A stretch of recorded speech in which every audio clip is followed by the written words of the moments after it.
Bismillahirrahmanirrahim. Assalamualaikum warahmatullahi wabarakatuh. Waalaikumsalam. Shalom, nama budaya, salam kebajikan, rahayu, salam sejahtera buat kita semua. Alhamdulillah, terima kasih sebelumnya saya diundang di ini saya agak kena tipu sedikit sebenarnya. Gitu. Jadi Kang Aceh ini Desember ya kita teleponan ya, Desember. Awalnya cuma ngajak ngopi lah katanya, udah sebelum tahun baru tuh katanya. Oke, saya bilang, ya kita coba deh. Gitu. Tapi ternyata waktunya nggak ketemu Desember. Ajakannya cuma ngopi seangkatan sama senior teman-teman Sukabumi lah gitu. Ya boleh lah, kata ini kan teman seperjuangan kan. Oke. MC saya waktu jadi ketua Batko Jabar. Saya gerbong ya. Saya gerbong. Kereta api. Nah, kalau saya mau minta cabang Sukabumi, nah ini. Legend Sukabumi. Legend kan. Gitu. Nah, ini sesi perkenalan atau materi? Perkenalan dulu aja. Oh ya. Kayak cabut kayak YouTube ya. Iya kan sesonoan dulu kan. Lalu? Awalnya kan serius nih Kang Aceh nih, Kang Aceh. Janten Abdi Fajar Zulkarnain ya. Saya sebelumnya aktivis, sampai sekarang masih aktivis. Dulu ketua Batko, ketua cabang Jatinangor ya, kemudian ketua Batko Jabar, kemudian di PBHMI juga ketum PB. Alhamdulillah dapat kesempatan itu, sempat jadi sekjen PB juga sebelumnya. Kemudian sempat berperkenalan, setelah itu saya di BUMN, sempat di komisaris di ada 2 perusahaan di Perumnas sama di Indofarma ketika. Kemudian saya juga sambil bisnis, saya berbisnis di bidang properti. Jadi waktu saya jadi komisaris di BUMN itu saya mengambil kesempatan untuk belajar bisnis, terutama waktu saya di Perumnas jadi saya banyak belajar properti. Padahal saya S1, S2 tuh nggak nyambung tuh.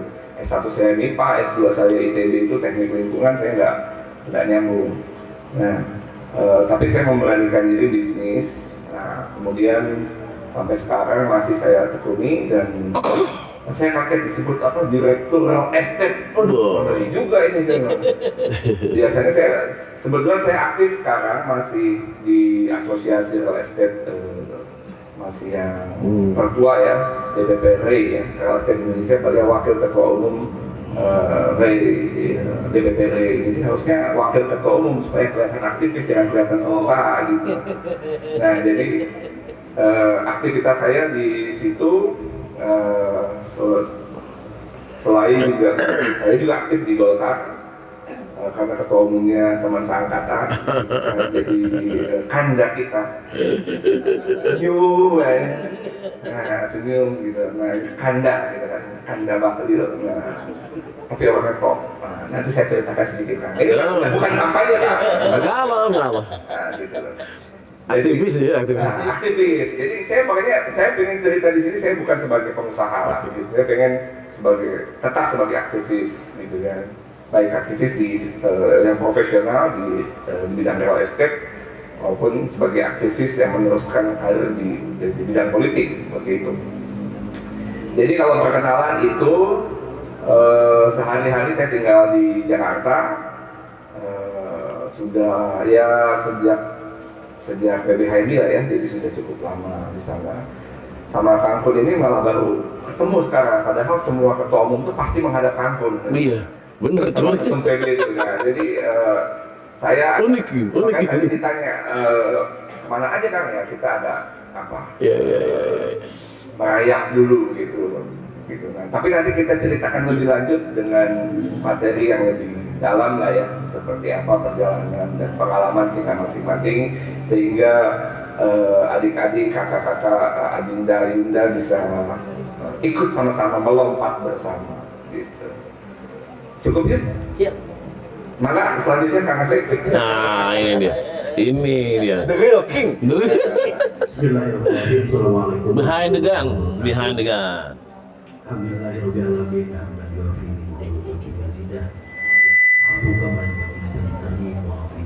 Speaker main. Yang saya hormati kampung penonton sekarang berkiprah di SP Ya. di staf kementerian. Saya juga sama baru kenal hanya beberapa minggu yang lalu. Beberapa minggu yang lalu saya kenal belum 1 bulan. Skill satu. Itu ternyata ada dari Sukabumi gitu. Dan dosen di Solo dari Iya, Pak Dokter Mo, Dokter Mo. sama Pak Dokter Mo. sama Pak Dokter. Luar biasa Pak Ade Boim, Ade Boim. Asli Sukabumi kan? Untuk bagus. dosen dan aktivis. Asli Sukabumi. Campur di UI kan? Nun. Pertama-tama puji syukur kepada Allah Subhanahu wa taala dalam kesempatan hari ini kita diberikan waktu, diberikan kesehatan untuk bisa bersilaturahim dalam rangka ngopi alumni. Saya tidak menipu Kang Fajar sebetulnya, tetapi memang kalau biasa ngopi itu begini. Jadi syukur alhamdulillah senang diberikan waktu untuk bisa datang ke Sukabumi. Salawat serta salam senantiasa tercurah limpahkan bersama Muhammad Sallallahu Alaihi Wasallam. Rekan-rekan sekalian, saya tidak bisa sih kalau disebutin, tapi memang kalau disebutin berkaitan dengan MIT, mungkin karena latihannya lebih dulu. Jadi pada saat itu, yang lebih dulu mungkin berhajinya, yang kebetulan berbarengan di Batkonya dengan kampanye. Kang Fajar jadi ketua umum Batkonya, saya oleh Wasekum tidak Oh. pemimpinan yang tetap gitu, sama-sama berkongres ke Kalimantan. Kita pulang sungkan serahkan Batku Dan kalah. saat itu dipecah. Yang saat itu dipecah di Banten ya? Barbar. Oh, di era kamu. Ya. Iya, saya kan. Itu sejarahnya, dan saya tidak akan juga panjang lebar tentang Bui Bulung karena mungkin juga sudah pada tahu hari ini pernah juga di HMI cabang, pernah di Batko, tidak pernah di PBHMI. Yang ini. Lalu berkiprah di Komisi Pemilihan Umum Kabupaten dan sekarang berkiprah di UMD. Beda kalau misalnya ketum saya pasti di UME. Oh. Saya di UMD saja. Tingkat cabang ya. Tingkat cabang. Karena paling tidak jadi pengusahaanya. Pengusaha pariwisata, pengusaha real estate. Oh. Nah, nanti kita akan ikutin. Memang yang luar biasa itu lompatan alumni. Berkaitan dengan lompatan alumni, karena alumni itu tidak selalu linear dari latar belakang. Iya. Saya mungkin di latar belakang agama, tapi pada ujungnya di usaha. Ya, Pernah juga di politik. Termasuk kampung lagi maju, kemudian juga ada panggilan. Ini luar biasa, termasuk Jawa Barat. Saya kira untuk perkenalan dan nanti lebih datang tentang lompatan-lompatan bagaimana begitu. Dan saya yakin yang ada di sini juga sedang meniti karir Ya. dengan profesi yang masing-masing. Karena di sini ada dosen, ada pegang Dari- perguruan tinggi, Dinda, ada juga yang di tatapan matanya lagi melenting ya. Iya, luar biasa begitu. Walaupun mungkin ada sebagian juga yang masih kemana nih arahnya. Oh gitu ya. Nanti mungkin ada beberapa yang bisa disampaikan juga dari kita semua. Saya kira gitu, menurut cukup untuk bisa berkenalan. Wassalamualaikum warahmatullahi wabarakatuh. Waalaikumsalam. Kita beri tepuk tangan.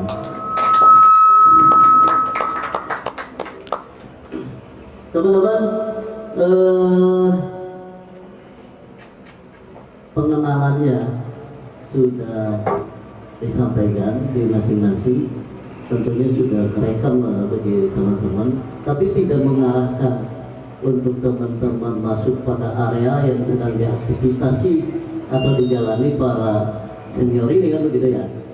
Tapi kalau memang ada jalan kenapa tidak gitu kan? Gitu ya. Kalau memang ada jalan kenapa tidak? Karena tentunya ini adalah bagian berbagi cerita pengalaman, sehingga itu menjadi motivasi bagi kita semua, terutama bagi saya yang hari ini baru sebatas ngurus pemur dan begitu ya.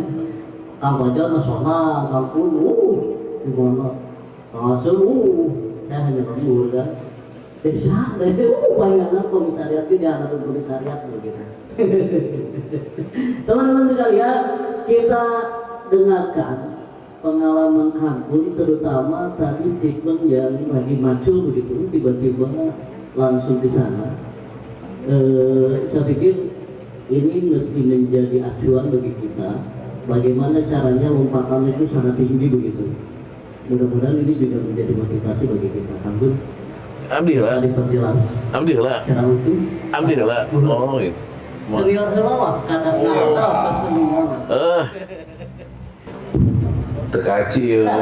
Senior. Aset gong ya saya. Oke nggak apa-apa lah, karena berkuasa penuh dia. Oh iya. Kalau aktivis tahu kan, pimpinan sidang sama MC, moderator tuh berkuasa penuh. Mau tua mau muda, kalau udah MC katakan udah atau moderator. Oke siap, laksanakan. Udah hurung nih. Sampai nggak hurung aja saya udah lupa. Saking udah lama lagi gak beraktivitas. Langsung saja ya. Jadi duka apakah sesuai of reference, tapi saya sudah kirim ke Dinda Dikra ya, bahwa inti nama apa sih yang kita perbuat sebagai aktivis agar bisa ikut serta berselancar dalam dinamika kehidupan. Waktu sendirian kita bisa apa aja, kan yuk kekejuan, hantam segala macam. Tetapi pas sudah punya istri, lirik logikanya kan gitu. Nah itu bagaimana solusinya? Terus bagaimana dengan aktivitas kita ini menjadi aset? Kalau istilah Pak Bambang Pacul, apa sih yang menguntungkan kita kan gitu. Jadi saya tidak berpanjang kata, tadi ditagih karena statement lagi macul dalam arti mutasyabihat ya. Artinya saya waktu itu memang gemar mengkader lah, gitu kan. Kalau di himpunan kan paham betul, runtang-runtung saya. Karena beliau itu ketua umum setelah ketua umum Acang. Hasanuddin jam saya mau tiktokan. Sampai saya bilang, kalau nggak ganti lagi tuh NDP Cak Nur, tak sikat kau. Acang begitu tuh. Siapa nih dari cabang Depok yang bukan cabang pemikir? Harusnya kan Ciputat kan.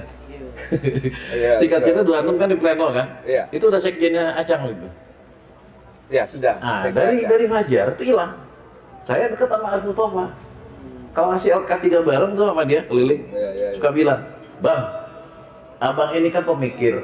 Tolong bang, kalau dalam kontestasi ketua umum PB, abang netral. Nah itu Arif Mustafa tuh. Di bawah Arif Mustafa siapa? Rosid. Bukan, Fajri. Nah Fajri kagak ini, karena ini direkam ya. Dulu wanian ke BUMN. Udah terimain aja. Saya bilang gini amat isu gila. Dari Fajri baru Rosid. Rosid masih sering ke Bogor tuh. Ini direkam kan. Omongan saya waktu di Bogor apa Arif Rosid kan gitu. Dari situ ke Raihan apa? Oh Sadam enak se alma mater di sana di Jakarta. Sampai akhirnya dia nikah dengan salah satu kader saya, Sekar, cabang Kota Bogor. Oh. Waktu ada kasus apa gitu Sadam kan nggak usah direkam ya. Tapi aman insya Allah Sadam sih. Nah, terakhir Bagas mah kemarin ngumpul. Jadi bener, jadi missing link saya pas di Fajar Zulkarnain ini. Tapi nama besarnya luar biasa, mantap. Dan saya bisa. Dan ternyata Ketua Umum PB yang dari Jawa Barat malah baru sekarang ketemu. Siap, ngampun. Setelah Bang Ferry almarhum. Oke, kembali ke sini. Jadi kalau pengalaman saya sih saya nggak mau ngomong idealis. Tetapi yang saya lihat pola-pola dari Bang As, Kang Ase, Dinda Ase, Kang Fajar, terus siapapun yang tidak semua ketua umum PB jadi ya. Tetapi saya lihat kebetulan organisasi saya di sini juga ada Kang Ruli Hamdani ini kan satu organisasi juga ya. Tapi di FKPPI saya mengamati kebetulan para aktivis semua. Ada yang dari PMKRI ya? Nggak ada ya. Oke, artinya kalau ada pun misalnya masih keluarga besar Cipayung ya.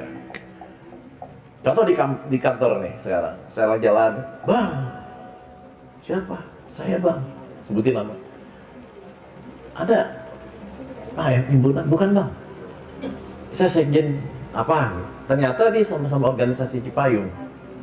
Jadi ada satu kesepakatan ya. Kalau namanya organisasi Cipayung, senior siapapun, senior mereka juga gitu. Jadi lumayan lah, ada grassroots lah saya di kantor kan gitu. Oke, ceritanya kembali ke sini. Jadi kalau saya lihat yang sukses itu biasanya sukses dan mandiri. Jangan kayak Supernova. Sukses, setelah jabatan hilang, aduh, wah, saya gimana itu? Itu biasanya kader yang di endorse. Nah, mesin pengendorse-nya kuat, yaitu HMI. Sepasnya sudah jadi ketua jabatan, nah biasanya begitu, Bang, mana ya? Nah gitu. Tapi yang menjadi pionir-pionir, agent of social change kata Cak Nur, itu biasanya dia memang merambah dan maaf, istilah John F. Kennedy ya, ask not what the HMI can do for you, but ask what you can do for HMI. Malu saya tadi makan ada kejunya begitu. Jadi Inggris-Inggrisan. Jadi intinya, ini pun tadi masih penelitian kualitatif saya sangat subjektif, tetapi saya mungkin kalau disuruh melakukan penelitian bisa. Jadi rata-rata orang yang ini kalau dalam sinusoidal dari statistik ya, itu banyak orang yang di usia 20-30. Ini kasus nyata nih. Salah satu ketua umum cabang TED gitu ya, dia deket sama menteri. Jadi ketika menteri berkuasa, karena memang abang ade waktu di zaman aktivisnya, dia hilir mudik lah ke ruangan menteri. Dia lupa eselon dia masih di bawah. Menteri pindah. Diperpek kita ku para senior lu yang kemarin ya hilir mudik ke ruang menteri lu sekarang. Sampai sekarang karirnya ya Allah Gusti Nuh. Ini direkam ya. Saya nggak nyebut nama ya.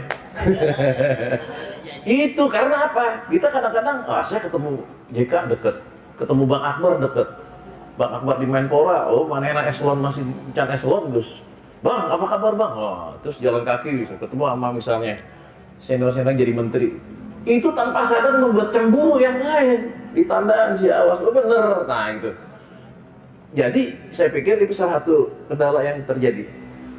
Harusnya kalau aktivis bener dia, ketika dia mimpin, bisa mimpin. Ketika dia dipimpin, jadi pemimpin yang baik. Malah bikin Kementerian Perjuangan. Atau itu kaitan dengan NDP itu. Apakah egosentris apa enggak? Tapi poinnya adalah banyak orang yang ikut organisasi itu memang ingin berharap dari organisasi. Itu mutu kadernya itu akan lain dengan yang memang passion berorganisasi. Resep saya resep diintrik gitu. Kumaha ge gitu. Nah kebetulan ketika kita punya potensi, abang-abang juga nggak akan mungkin mendiamkan kok kanda-kanda kita. Tetapi banyak yang mungkin di sini nggak ada, tetapi ada juga yang saya kalau keliling LK3, LK2 ngisi itu ada yang memang berharap banyak bahwa organisasi HMI ini kan sekarang ada HMI Connection, bahkan ada organisasi sebelah juga yang koneksinya kuat di kementerian tertentu ada begitu. Jadi dikaitkan dengan tema di sini, saya pikir jangan lupa lah jaringan HMI itu adalah satu dari sekian variabel yang membuat kita sukses. Tapi jangan pakai itu sebagai variabel utama.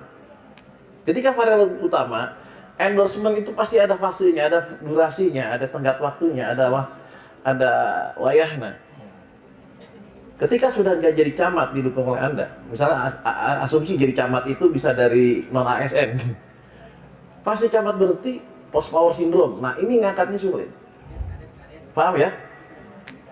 Jadi itu yang penting. Jadi tolonglah gunakan di HMI, terutama kalau saya kebetulan kan NDPR nih, dibandingkan NDPR katanya NDPR nasional, itu saya suka ngomong NDP-nya yang benar. Ketika NDP yang benar biasanya attitude akhlak yang baik.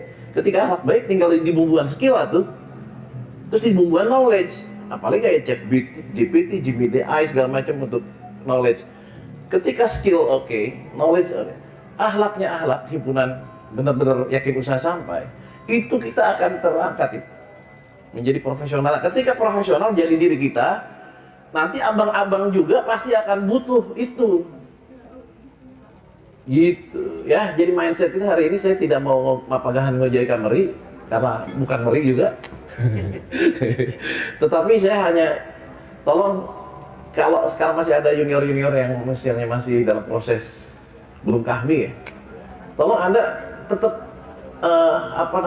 dongkrak itu namanya attitude, tingkah laku. Karena para senior itu akan mau bekerja sama dengan orang-orang yang memang someah, yang memang itu vibes-nya positif, yang auranya itu bisa dipercayaan, tapi izin pamentena kan gitu.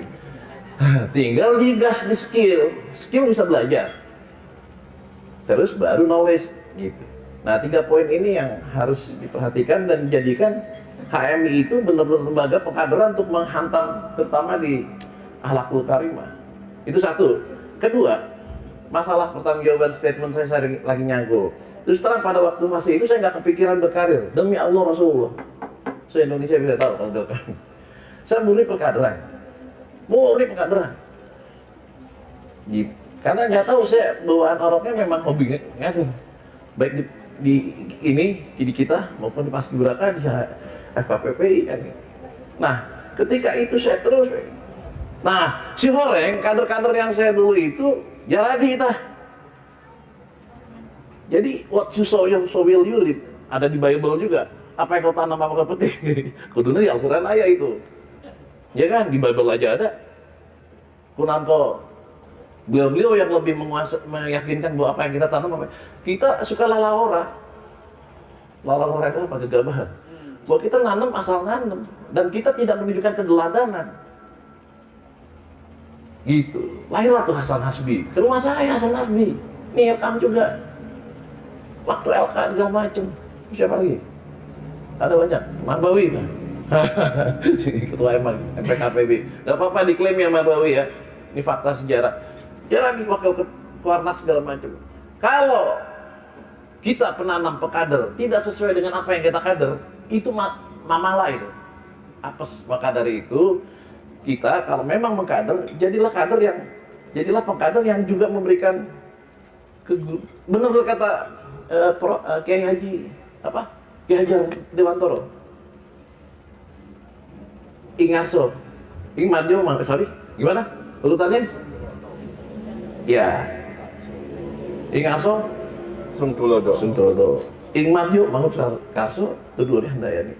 Jadi ini kepada HMI secara keseluruhan, kalau menjadi pengkader kita sebagai senior harus menunjukkan keteladanan. Terus kedua yang di kader juga jangan juga tidak mau mengembangkan diri, tapi mengandalkan senior untuk mengangkat kita, sehingga meminta organisasi kita untuk mendongkrak. Ya, jadi poinnya seperti itu. Nah, kembali ketika saya ngajar di Sekolah Tinggi Agama Islam Sukabumi, itu saya nggak kepikiran ke pusat. Tetapi karena kawan-kawan saya tahun 9 bulan, sebut saja Idal Kodari, Ndajai Piliang, Dusram Wahid, Farlizon juga, kan istirahat di tahalat. Butuh mimpin satu organisasi yang mereka ada di dalamnya, yang netral, yang kebetulan saya nggak berpartai, termasuk Muni, Budi Aristiadi ya. Itu kan CS saya waktu dulu. Kebetulan attitude saya nggak membahayakan mereka. Jadi pas mereka jaradi, oh iya ingat gimana kalau yang mempersatukan saya si Kun mana? Memang masih hidup dia. Sudah hilang dari peta percaturan aktivis nasional. Gitu. Jadi pas ketika mereka ada urusan yang harus dipersatukan, saya jadilah. Jadi saya tim relawan Pro-UI. Dari PUI kok Iraha dianggap BUMN-nya diangkat apanya, saya popohokeun. Sampai ada beberapa kali dinamika reshuffle di tingkat sana kan. Butuh orang-orang penguatan. Nah, karena tanaman kita itu baik, ya insya Allah. Jadi poinnya adalah, kalau jadi pengkader, berikan suri teladan pengkader yang baik, agar ingaso suri teladan, ing maju mangun kaso, baru kita tunduk berikan. Handayani. Terus kedua, kader Jangan ingin hidup dari HMI, tapi hidupkanlah HMI dengan segala macam talenta Anda. Terima kasih. Wabillahi taufiq wal hidayah. Wassalamualaikum warahmatullahi wabarakatuh. Keren. Teman-teman, ada yang mau bertanya Gugat. langsung? Ingin menggugat? Aktivis. Aktivis itu harus ada gugat kan? Atau kita lanjut dulu ke kampanye ya? Kita lanjut dulu ke kampanye ya? Kang, tadi kan kalau sejauh kita ini benar-benar full diserang aktivis ya, gitu kan? Sehingga loncatannya memang loncatan luar biasa, energinya masih sangat tinggi. Agak pelan-pelan kan? Agak pelan-pelan untuk masuk ke wilayah yang loncatan tinggi, tapi kerasnya tidak terlalu keras lah begitu. Dengan gaya kan gimana? Kalau pemain podcast itu ngayunya gitu. Bisa. Oke, yang pertama mungkin sebenarnya sudah agak benang merah dari Kang Gun tadi udah disampaikan. Yang paling mendasar itu sebelum nanti saya bicara tentang sejarah dan bagaimana kita terus melangkah ya. Jadi karakter gitu. Karakter kita sebagai kader itu memang itu penting ternyata. Jadi kita bisa khususnya untuk bisa dipercaya trust itu memang itu butuh kekuatan gitu, butuh kekuatan. Nah, butuh kekuatan mental di mana kita berpegangan dengan kuat bahwa kita meyakini bahwa itu benar, seperti itu. Jadi saya selalu pasca ber-PBHMI. Jadi gini, saya ini kan ber-HMI, bayangkan itu tuh hampir 8-9 tahun ya, bayangkan. Oh, iya. Dulu saya kuliah di UNPAD. Sebelum di HMI itu saya itu di tingkat kampus, senat mahasiswa kan, senat mahasiswa. Kampus saya di UNPAD tuh senat mahasiswa dibubarkan zaman Orde Baru pada saat itu. Jadi kita tidak punya senat mahasiswa ya. Senat fakultas membangun forum gabungan namanya. Nah, saya banyak aktif di situ. Kemudian belum masuk HMI itu satu aja saya dulu. Gara-gara saya ngincer cewek. Jadi dia anak DKM. Pada saat itu. Saya bilang, saya kan nggak mungkin nggak masuk DKM, gengsi gitu kan. Saya udah di BEM atau di Senat. Hari saya masuk HMI, yang penting ada Islamnya aja. Jadi motivasi HMI itu sebenarnya paling sederhana itu. Saya nggak berpikir terlalu jauh mau masuk politik, masuk ini. Karena saya merasa di BEM itu aktualisasi saya sudah cukup. Gitu. Bahkan saya dibikin kalah gara-gara. Cita-cita saya tuh waktu cuma menjadi ketua BEM. Ini HMI nyalonin anak kami. Aduh, lewat lagi kita kan. Jadi, tapi ternyata Tuhan kasih jalan dari situ. Si anak HMI kader ini merasa mungkin bertanggung jawab. Akhirnya jadiin saya ketua umum cabang. Nah, dari situlah saya mulai. Jadi 1 tahun sebelum selesai tahun 2000 itu, saya akhirnya jadi ketua umum cabang. Ketua umum cabang. Padahal saya nggak terlalu aktif, karena saya lebih aktifnya di internal kampus. Ketua cabang, ternyata mungkin saya agak lincah di organisasi. Jadi ketua cabang jadi ketua makro kan? Oh iya. Ketua makro jadi sekjen PB. Jadi ketua PB. Ini bukan mau membanggakan ya. Saya bilang jadi. Saya belum pernah merasakan itu jadi departemen kasihan bener kan? Gitu. Jadi kalau mau tahu sejarah HMI mungkin yang paling keren itu saya karena nggak pernah merasakan sepatu miring sih nggak pernah di HMI. Jadi ketua umum, sekjen, udah sampai tingkat tinggi kan. Nah, tapi yang paling miris kan, setelah ketua umum PB, saya masih ingat 6 bulan terakhir. Aduh, saya bingung. Saya mau jadi apa ini? Saya kan udah merasa, wah udah sangat besar lah, bayangin kan, ketua umum terus kan. Waduh. Siapa gadisnya tidak jadi ketua umum terus kan. Tapi saya bingung mau jadi apa. Karena nggak ada, kalau zaman Orde Baru dulu, ketum PB mungkin bisa masuk politik ada karpet merah. Iya, benar. Zaman saya kan setelah pasca reformasi tidak seperti itu. Jadi 6 bulan terakhir itu saya bingung mau jadi apa. Masa saya jadi PNS, saya bilang kan harus dari bawah lagi. Bagaimana nanti kalau atasan saya anak komisariat, saya bilang kan.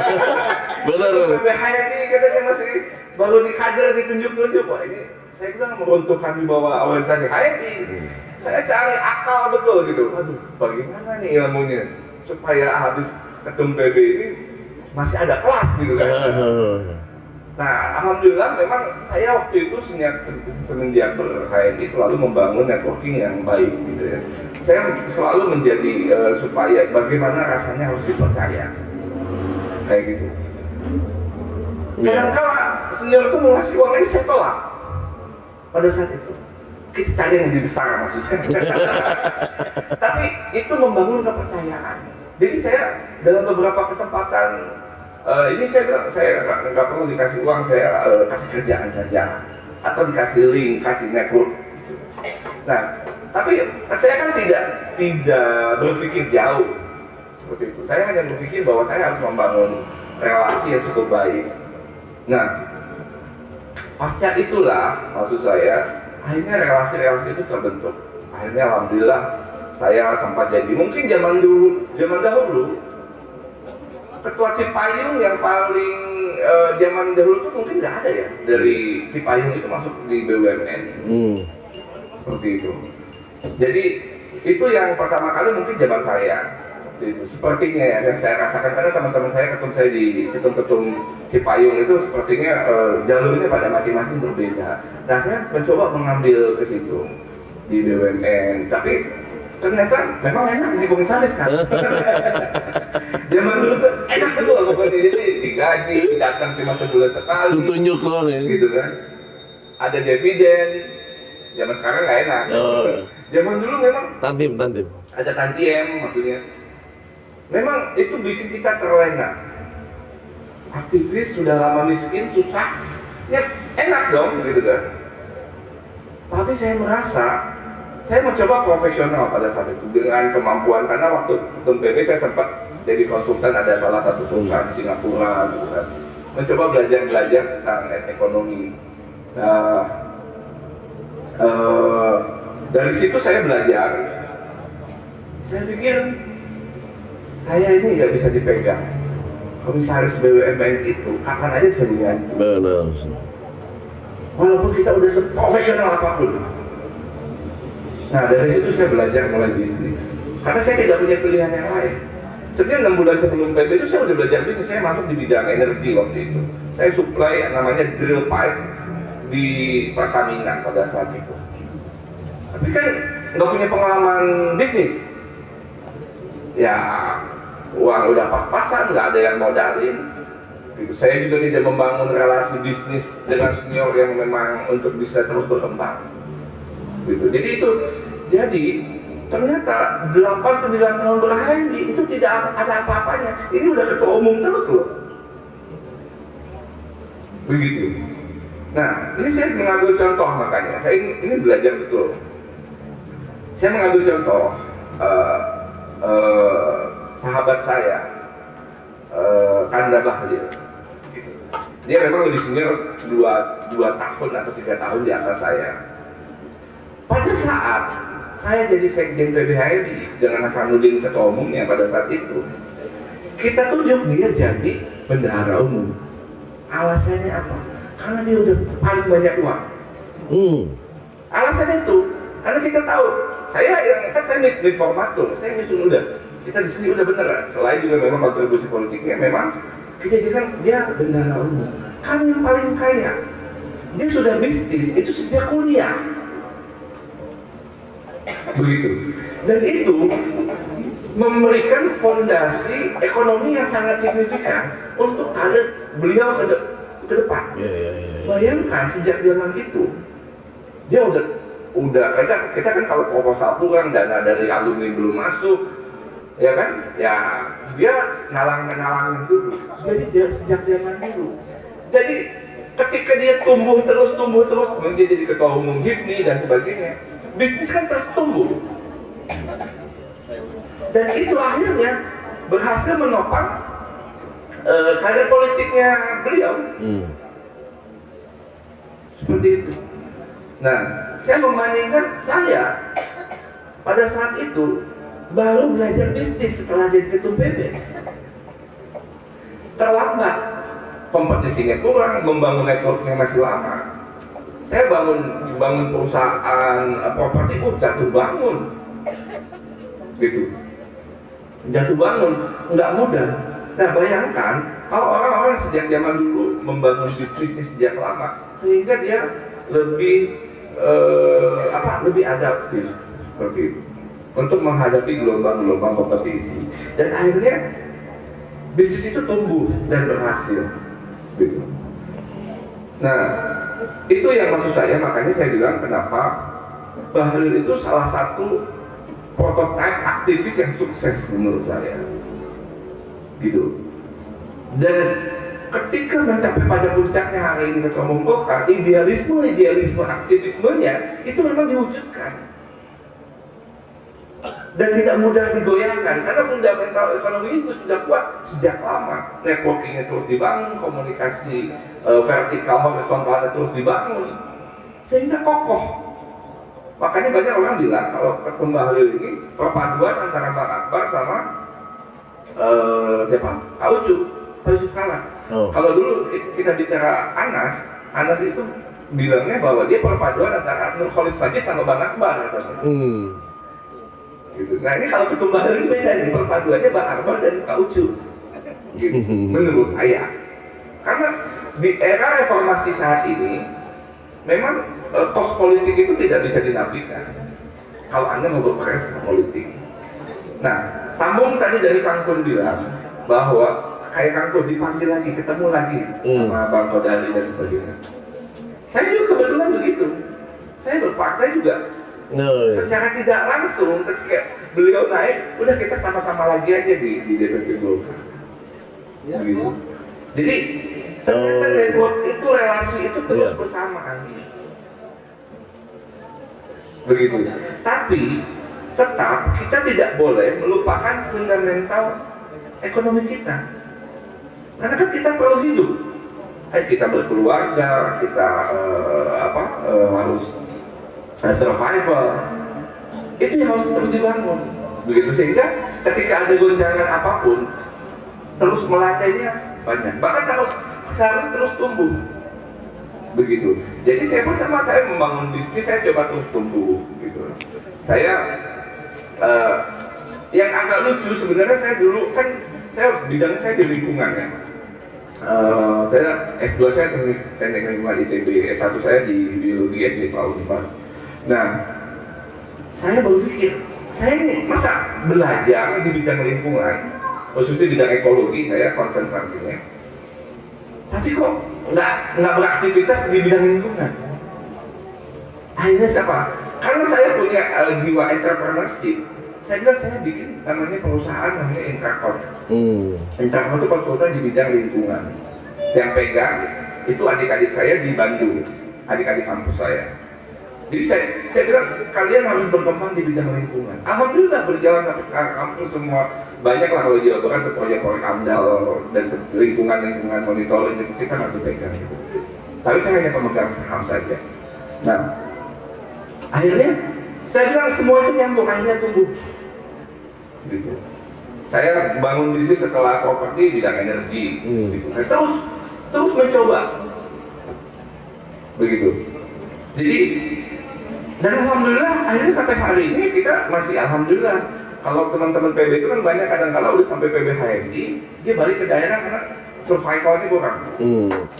Pada akhirnya dia harus menerima kenyataan bahwa kompetisi itu terjadi di ibu kota. Begitu. Dan saya selalu lihat kompetisi itu bukan dengan sesama kita. Kompetisi itu dengan orang di luar kita. Anda bayangkan Ini saya kebetulan di bidang real estate, jadi teman-teman saya mohon maaf banyak non Chinese gitu ya. Nah, itu mereka 2-3 generasi ini udah pindah ke anaknya. Sekolahnya ke luar negeri. Kita tuh bersaing dengan orang-orang seperti itu. Tapi mereka, dia tidak punya nasionalisme seperti kita. Aktivis itu kan pasti dididik, ditempa dengan berbagai macam dialektika, dengan berbagai macam idealisme. Begitu.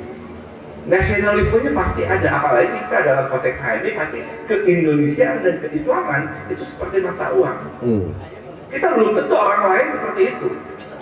Jadi kompetisi kita tuh di luar HMI, kompetisi untuk kebaikan maksudnya ya. Nah, jadi itu yang kadang-kala saya suka heran di HMI itu kadang-kala kita bersaing sangat apa tuh, apalagi kalau mau kongres, mau konferensi cabang, mau musda, aduh seolah-olah kan hidup mati itu Anda mau di HMI. Padahal itu hanya jenjang hanya berapa tahun. Akhirnya pasca itu masih sama aja seolah-olah beda. Nah ini ya, maksud saya kita harus fokus, harus kikis seperti itu. Jadi apalagi era hari ini ya, era hari ini bukan lagi kompetisi, gitu. Era hari ini adalah kolaborasi, gitu. Era hari ini tuh kita harus lebih adaptable, lebih bisa beradaptasi. Anda tidak bisa kukuh dengan yang seolah-olah idealisme Anda, gitu. Kadang-kadang aktivis terjebak di dalam utopia seperti itu dengan idealismenya dia, baik dalam dunia politik, dalam dunia bisnis, dalam karir dan sebagainya. Dia tidak adaptable dengan perubahan. Itu yang membuat dia mudah tergelincir dan akhirnya berada di persimpangan. Maaf, kayaknya ada sinyal dengung. Gitu. Nah, jadi izin Kang Ayub, saya agak panjang ini supaya menceritakannya tuntas. Jadi menurut saya itu kita harus berubah. Eranya bukan lagi kompetisi, gitu. Dan yang juga penting ya, tadi udah kompetisi, kolaborasi, kemudian adaptable dengan perubahan. Jangan terjebak dengan utopisme atau utopia bahwa Anda tuh berarti seolah-olah dunia Anda itu sendiri. Aktivisme itu kebanyakan terjebak di situ, sehingga dia di persimpangan. Setelah lulus dari universitas atau lulus jadi ketua umum cabang atau jadi pengurus cabang, dia bingung mau ngapain. Sama seperti itu yang terjadi pada saya selesai ketua umum PB, merasa sudah besar karena berada di dunia yang memang dibesarkan kan kita, dipaksa Anda menjadi tokoh seperti itu. Nah, kita terjebak. Nah, kita tidak sadar bahwa dunia itu udah berubah. Begitu. Ini yang maksud saya, teman-teman aktivis itu harus punya pandangan yang lebih moderat ke arah sana. Nah, pasca kita di situ adalah yang kedua yang terpenting, Adinda Ayub, pengambilan keputusan. Gitu. Bayangkan saya ngambil keputusan untuk bisnis itu setelah 8-9 tahun ber-HMI sekarang saya. Berarti saya tuh 8-9 tahun ngapain? Bikin apa buat investasi terhadap diri saya? Ber-HMI itu bukan, ya bisa menjadi bagian dari investasi terhadap diri kita, gitu. Tapi there's nothing for your life, nggak ada hasilnya buat Anda untuk bertahan hidup ke depan. Keputusannya lambat, baru mau lengser jadi ketum PB baru mikir kan, bangun karirnya begini, oh saya harus manuver ke senior mana, manuver ke stakeholder mana, begitu. Terlambat. Jadi 8 tahun saya nggak bikin apa-apa. 8-9 tahun. Coba bayangkan dengan Mbak Halil tadi, yang dari kuliah, dari supir angkot lah, dari macam-macam, dia bangun terus. Dia tidak putus, dia bangun bisnisnya. Sampai di PD sempat jadi bendahara, kemudian keluar ke HIPI, terus dia bangun. Kan berarti puluhan tahun dia membangun. Saya terlambat bangun, makanya kalau jadi pebisnis saya akhirnya ya pas-pasan juga. Gitu. Kayak gitu. Pengambilan keputusan itu yang terlambat, harusnya, makanya harusnya dalam pengkaderan HMI itu harus ada. Harusnya kita ngambil keputusan kita mau hidup apa, itu dimulai sejak Anda kuliah. Makanya kayak Mark Zuckerberg, Steve Jobs, kenapa dia mengambil keputusan cepat? Pada saat kuliah bahkan Mark Zuckerberg belum lulus aja dia ambil bikin Facebook. Karena pengambilan keputusannya cepat. Ya. Dia melihat pandangan ke depan dan ambil keputusan. Tidak terjebak dengan ritme rutinitas kehidupannya dia. Gitu. Nah, aktivis terlambat di situ. Bahkan bayangannya dengan yang lama senior seolah-olah bisa mengangkat derajat kehidupan dia. Gitu. Padahal kalau dia mau bisa dia lakukan sejak lama, sejak kuliah. Begitu. Makanya saya bilang sama adik-adik kader ya, ada dari teman-teman komisariat ya, kalau saya bilang kalau kalian mau masuk, kalian langsung masuk yang jelas, tentukan keputusannya sekarang. Kalau Anda mau masuk politik, Anda mulai masuk sekarang. Kalau Anda mau bisnis, Anda mulai sekarang. Kalau Anda mau jadi PNS, mulai dari sekarang. Kalau Anda mau jadi guru besar, mau jadi di BUMN, dimulai dari sekarang. Jangan terlalu jauh setelah nanti lulus dan sebagainya. Nah, setelah Anda putuskan, Anda bikin roadmap, peta jalannya. Kalau jadi dosen, saya bilang, saya jadi dosen, jangan cuma jadi dosen biasa-biasa. Anda berpikir jadi dokter, ngambil PhD-nya ke luar negeri dong. Begitu. Jadi peta jalan hidupnya dibuat. Nah, ini yang seringkali aktivis itu terlambat membuat peta jalan itu dan menyerahkan semua itu dengan takdir biarkan air mengalir. Gitu. Jadi kalau Adinda Ayub itu kepala desa nih, bener kan? Nah, CEO-nya desa kan? Tepuk tangan dulu lah. Saya jujur aja salut, saya dengar tadi Kang Abdi mainnya di desa kan, jantan presiden desa. Coba, itu maksud saya itu pas. Jadi kita jangan meremehkan apa yang kita dapat. Kita tidak tahu, apalagi anak HMI. Ini jangan-jangan abdesi sebentar lagi jadi presiden abdesi. Gitu. Tapi kamu bangun terus. Kamu membangun relasi vertikal versus horizontal. Karakter kamu juga dibangun. Apalagi ini kepala desa punya podcast coba. Ini kan inisiatif yang luar biasa loh. Ini harus jadi panutan kader. Begitu. Nah maksud saya ini bagian kita membangun diri kita. Gitu. Dan yang untung siapa? Umat juga. Karena kita kan menjadi kita umat beragama, kelompok Islam yang moderat, yang terdidik, itu yang akan naik kelas. Jadi kalau kita yang naik kelas, itu Islam juga yang beruntung gitu loh. Kita nanti kalau di atas mengambil kebijakan-kebijakan yang pro keumatan itu mudah. Begitu. Jadi menurut saya itu yang penting. Pengambilan keputusan juga, jangan salah dan menentukan karir Anda mau seperti apa. Anda mau punya loncatan seperti apa. Gitu. Tapi kalau Anda tidak punya karir loncatan yang akan Anda buat, Anda lewat. Gitu. Yang terakhir, saya selalu bilang, ini dunia sudah berubah. Saya bilang kalau ada game changer itu ada 4. Game changer itu permainan yang akan mengubah dunia menurut saya. Yang saya yakini kalau menurut Pak Didi. Yang pertama itu soal digitalisasi. Ya. Digitalisasi ini kan sudah mendisrupsi banyak hal. Saya tidak tahu kader HMI ini apakah cukup aware atau cukup digital itu bahwa dengan podcast, sosmed dan sebagainya. Saya kalau ngisi LK2, LK3, saya selalu tes. Saya bilang, saya mau tes. Berapa, coba di sini aja saya tes ya. Berapa di antara senior-senior ini, Adinda ataupun yang Kanda Yunda, yang punya akun kripto? Kripto.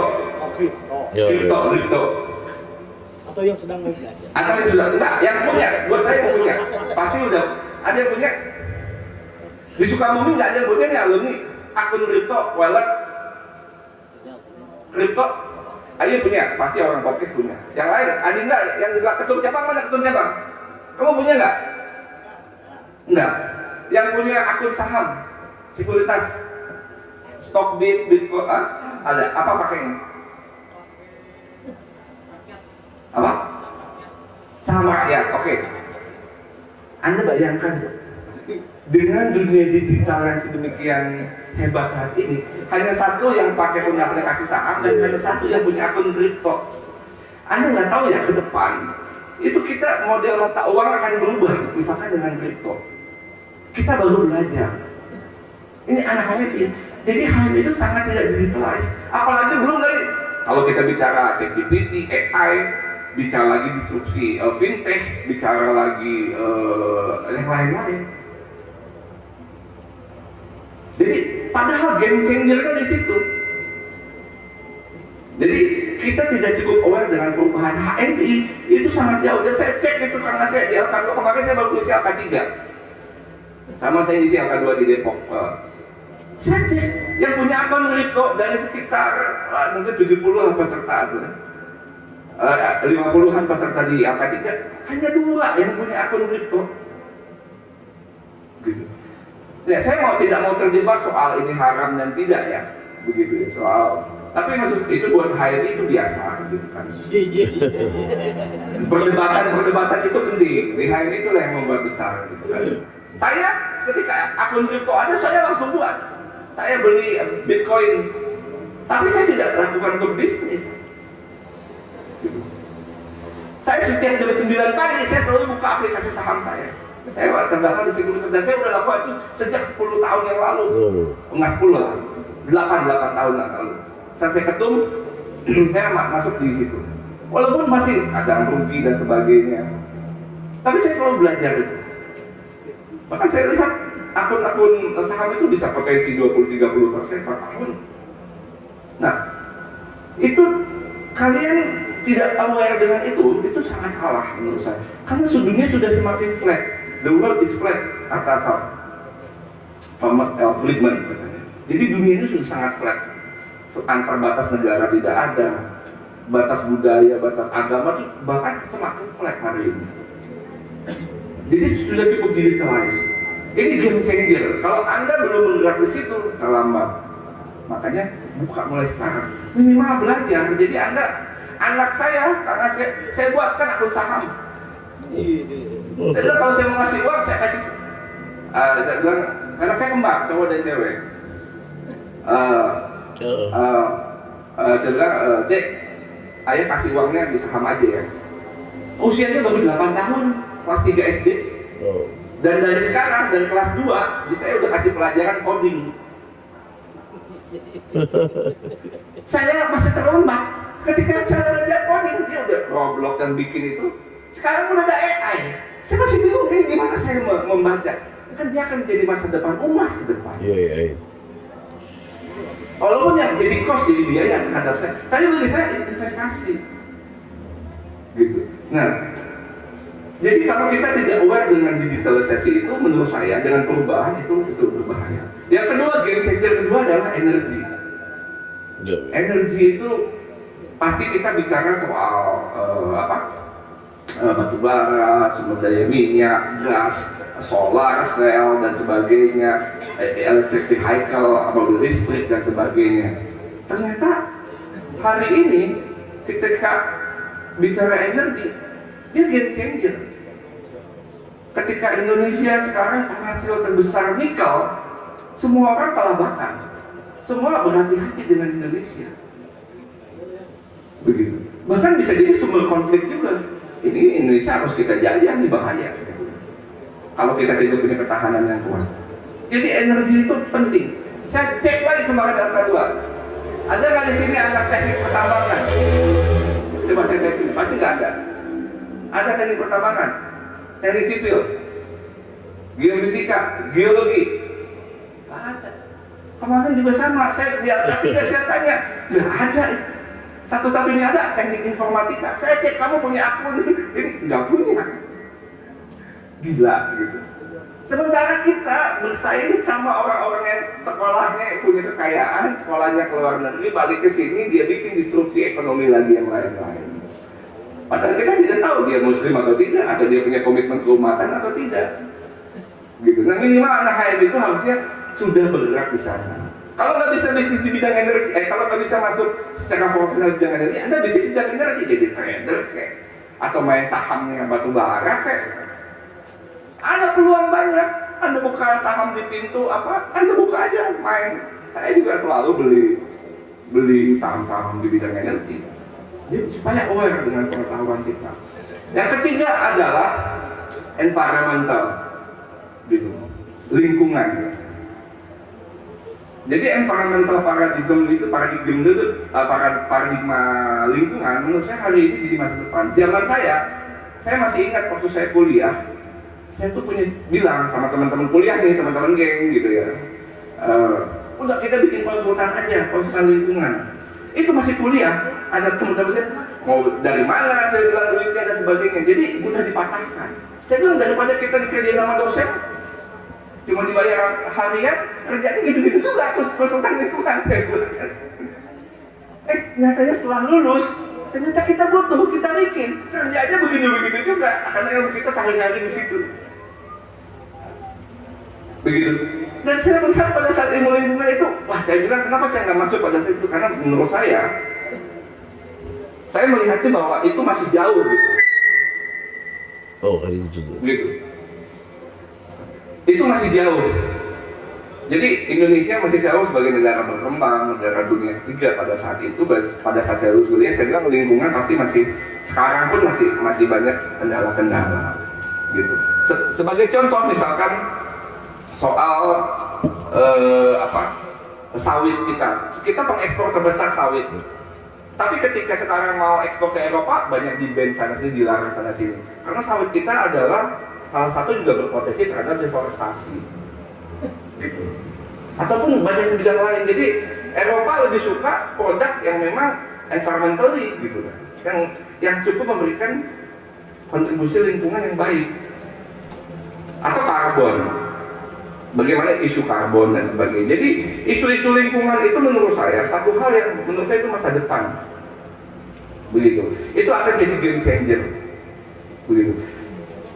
Jepang, Korea, mereka itu emiter terbesar karena negara industri. Dia karbonnya sampai dia harus simpan di negaranya, di dalam tabung. Kemudian nanti dia akan dia akan simpan di tempat lain. Di Indonesia salah satunya, mungkin di ladang minyak, nanti jadi ada namanya carbon trading, kayak gitu.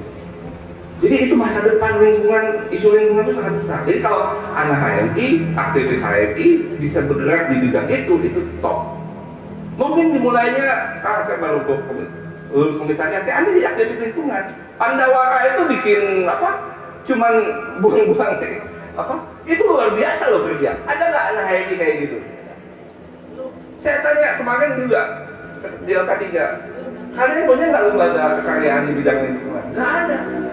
Ya, usia kita udah 70 tahun lebih. HMI ya? Nggak 70 ya? Iya. Berapa? 79. Kita tidak punya lembaga yang bergerak di bidang lingkungan. Kita nggak pernah mengadvokasi bidang lingkungan. Saya tidak tahu, saya yakin di cabang juga nggak ada bidang lingkungan kali. Ada nggak ya? Ketua bidang lingkungan ada? Nah, cukup aware lah dengan lingkungan. Gitu. Tapi Pandawara itu baru berapa tahun kerjanya, harusnya kita bisa lebih dari itu. Itu di konsentrasi lingkungan penting. Yang terakhir adalah itu health, kesehatan. Kita baru aja waktu COVID kemarin kita rasakan. Jadi kalau kita terjun di situ, itu masa depan, itu game changer. Kita tidak tahu 5-10 tahun lagi ini biological war itu biasa aja. Kita tidak tahu besok dikasih virus sedikit-sedikit flu, semua orang ngambil vaksin, ngambil obat. Perusahaan farmasi yang mengambil keuntungan besar. Ini sudah terjadi. Nah, game changer seperti ini harusnya kadang-kadang HMI melihat. Gitu. Dan harus dimulai ambil keputusan untuk terjun di situ. Barulah kita HMI dan alumninya bisa menjadi salah satu pengubah dunia. Jadi itu yang menurut saya kalau kita ingin ada lompatan, kita harus berpikir jauh dan mempersiapkan diri sejak sekarang. Jadi jangan serahkan hidup Anda semua kepada takdir. Gitu. Tentukan, jemput. Nah. Terima kasih. Assalamualaikum warahmatullahi wabarakatuh.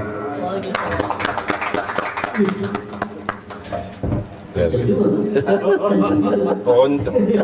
Nggak boleh kalah sama saya. Keren. Teman-teman, sambil kopi karena memang judulnya kopi. Yang mau pesen kopi. Dua senior kita pemain nasional. Potensinya kalau di Jakarta kan sangat besar. Apapun yang dilakukan itu sangat besar. Karena memang dorongan potensinya sangat besar.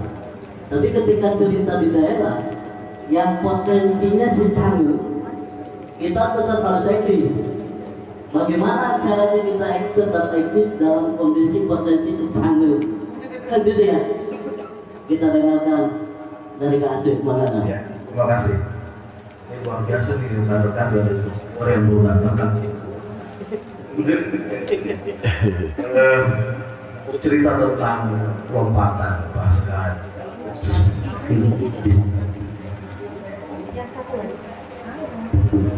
Baterainya ya.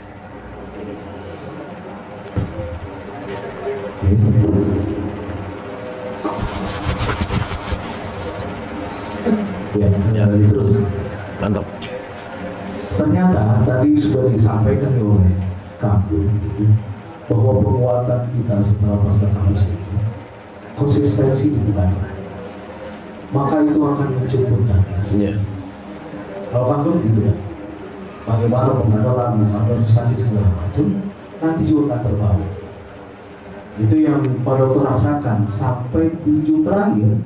Beliau tadi yang menyatakan ternyata juga terpilih untuk bisa ke bawah karena keturunan dan lain sebagainya.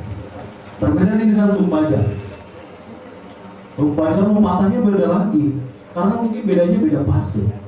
Tumpajar tadi menyampaikan ada beberapa hal yang harus dilakukan, termasuk harus melek dan lain sebagainya. Itu dari kaderisasi kita, memang kita tidak pernah diajari begitu. Salah saya juga. Walaupun saya yakin di sini sudah ada yang belajar main saham, sudah ada juga yang beli slot dan lain sebagainya. Ada beda, itu slot. Nah, slot saham maksudnya. Oh, slot saham. Slot saham, menggunakan slot saham. Sudah ada juga, sudah ada yang sedang berbelajar berkaitan dengan itu.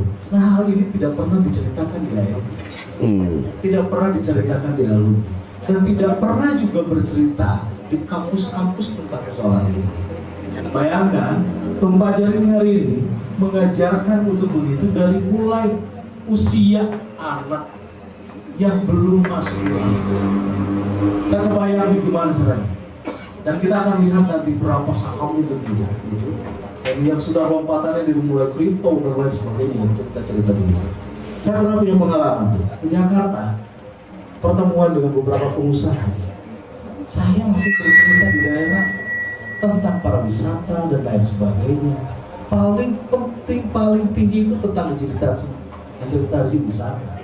Ternyata di Jakarta ini sudah bercerita tentang AI, jauh bercerita tentang DIY, UID dan lain sebagainya. Lompatannya yang sangat luas.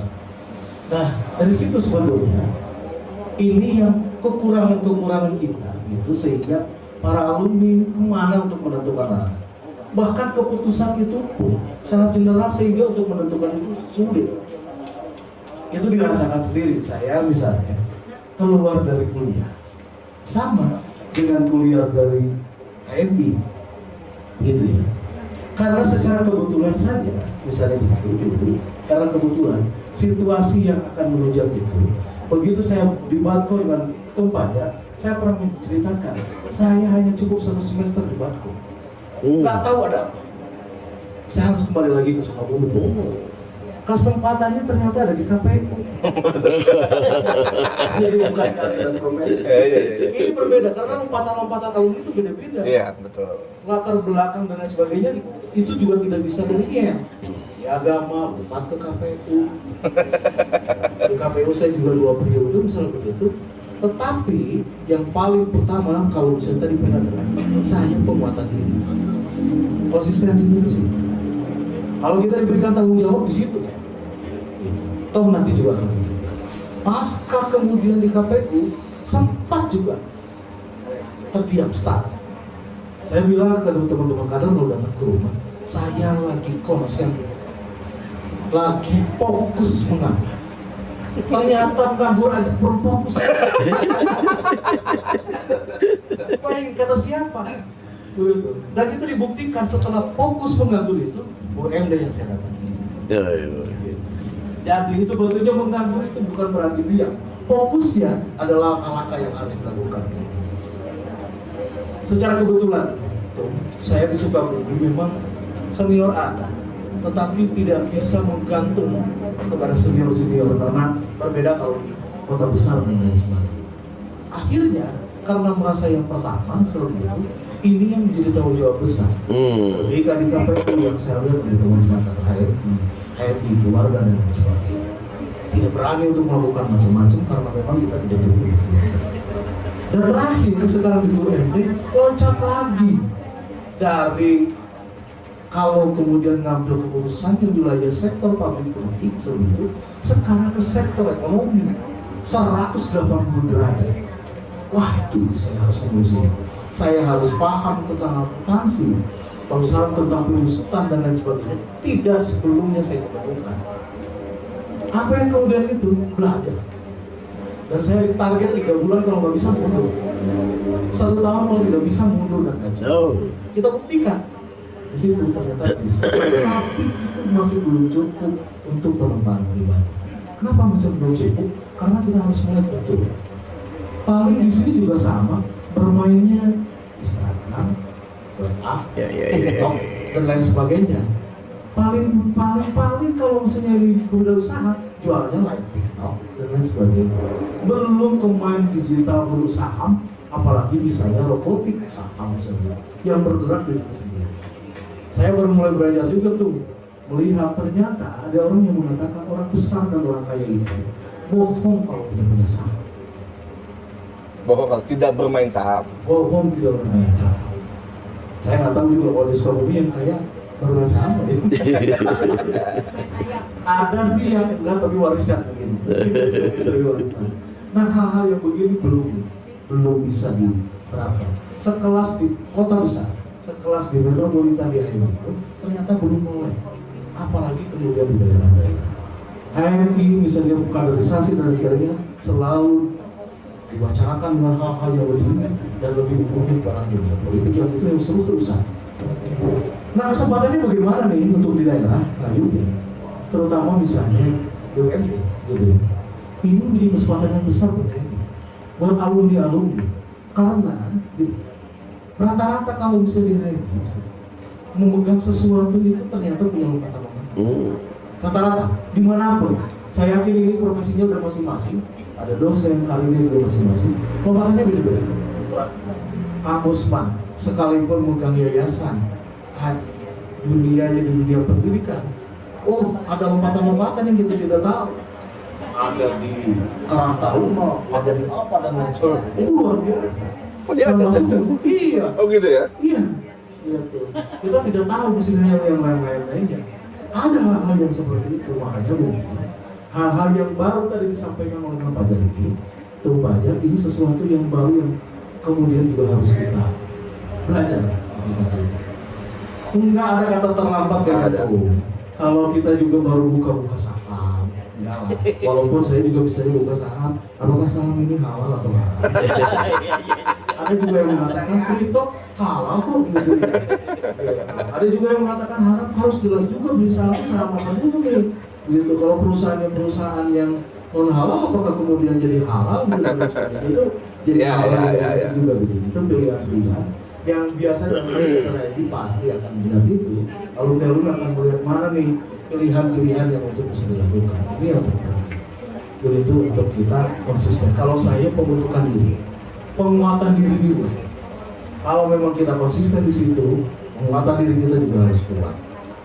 Karena tantangannya kan besar. Karena hidupnya jijak, ekstrim. Pada saat di KPU 4 bidang usaha ekstrim. Walaupun sebetulnya secara manajemen sama aja mengurusi orang, tetapi ada sistem jual belinya, ada jeli wisata dan lain sebagainya, ada mengurusi tentang usaha dan lain sebagainya, termasuk kolaborasi yang kemudian untuk bisa loncatan dari jadi bawah. Konsistensinya seperti apa? Yang paling berat itu kan mempertahankan. pada saat kita pada puncak, bukan pada puncak sedang melakukan itu, yang paling berat itu bagaimana kita bisa mempertahankan.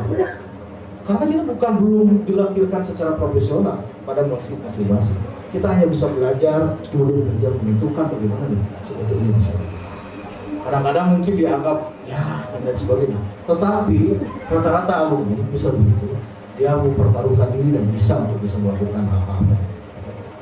Ini yang berbeda mungkin. Ayo bercerita tentang ampun lompatannya lebih ke kedokteran, saya ke penguatan diri, tapi kalau kampanye luar biasa ini lebih yang kira-kira gitu untuk penguatan diri, karena memang pasca alumni itu paling yang terketuk itu bagaimana penguatan ekonomi di rumah, karena setelah itu aduhan dan lain sebagainya. Jadi bahkan tidak boleh mengeluh kalau misalnya yang biaya.